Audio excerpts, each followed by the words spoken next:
Salam damai sejahtera saudara yang terkasih di dalam Yesus Kristus. Renungan hari ini diambil dari Roma pasal 3 ayat 9-10 dengan tema tak ada yang layak. Jadi bagaimana? Apakah memang kita lebih baik? Sama sekali tidak. Sebab di atas telah kita tuduh baik orang Yahudi maupun orang Yunani bahwa mereka semua ada di bawah kuasa dosa. Seperti tertulis, tidak ada yang benar seorang pun tidak. Sepanjang ayat 10-18, Rasul Paulus menggambarkan bagaimana tabiat manusia pada umumnya. Semua orang telah menyeleweng, tidak ada yang berbuat baik, lidah penuh rayuan seperti tipu daya, mulut penuh sumpah serapah. Setiap langkah manusia menimbulkan pertikaian. Jejak langkah sejarah manusia penuh dengan kerusakan, keruntuhan, dan kebinasaan. Tidak ada jalan damai di dalamnya. Manusia benar-benar menjadi makhluk congkak yang tidak takut kepada Allah. Sungguh, penggambarannya hidup manusia begitu jatuh ke dalam dosa, jauh dari firman, hukum, atau yang Allah kehendaki.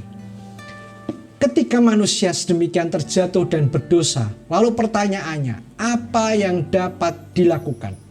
Jawabannya, dari sisi manusia tentunya tidak ada. Maka satu-satunya jalan yang dapat menyelamatkan manusia, ya berasal dari kasih karunia Allah sendiri.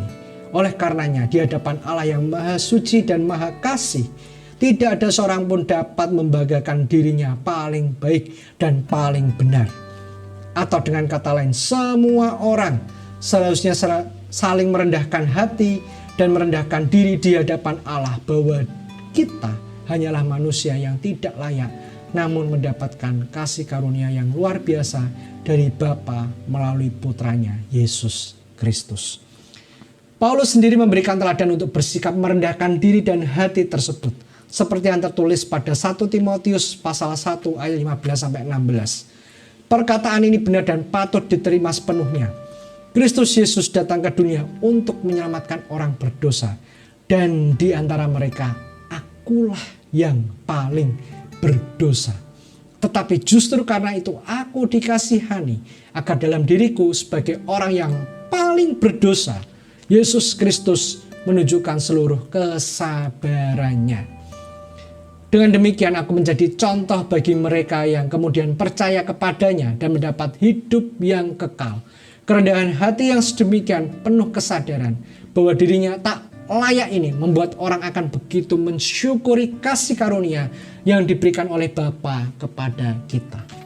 Lalu pertanyaannya, selanjutnya bagi kita adalah bagaimana respon kita atas kasih karunia dari Bapa tersebut. Jawabannya tentu kita meresponnya dengan hidup dalam pertobatan yang berlandaskan pada firman Tuhan. Dengan kata lain, respon kita terhadap kasih karunia Allah tersebut dengan melayani Yesus Kristus. Pertobatan yang berarti menyadari siapa kita sesungguhnya dengan segala dosa kita di hadapan Tuhan. Kita dilayakkan, ditebus, dan dijadikan umatnya. Maka satu-satunya jalan dan cara kita yang meresponnya dengan pelayanan. Amin.